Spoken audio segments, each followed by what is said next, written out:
फेरि सुरु भयो है गाइस, हाम्रो चिया फेरि सुरु भयो।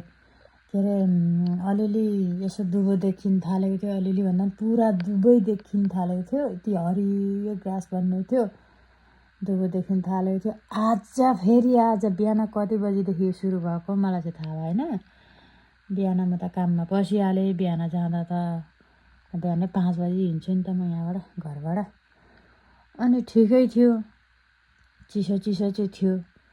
तर अहिले आए गाडी, के अरे काम सकिएर निस्किँदा त गाडी त नि बाप, 2 बित्ताको गाडी बनिरहेको थियो नि हौ, छाना बनिरहेको थियो। अनि यो के गर्नु, म त गाडीको टायर फेर्नु पर्यो। अब समर नलागो है भनेर चाहिँ सोच्दै थियो। अब यति धेरै पर्छ भनेर मैले सोचेको पनि थिइनँ। एउटा पर्छ हल्का, यहाँ पर्छ बिलिहाल्छ। तर यस्तो फेरि रास पो भएको छ त, रास यस्तो त मैले नजानेको रहेछ है गाइज।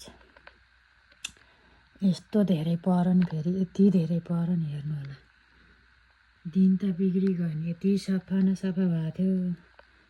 अब बाहिरको यता पत्ता सत्ता क्लिन गर्नु पऱ्यो भन्दै थियो। अब हिउँ परेर त्यस्तो छोपिगयो, पुरै छोपो, अब पुरै छोपो।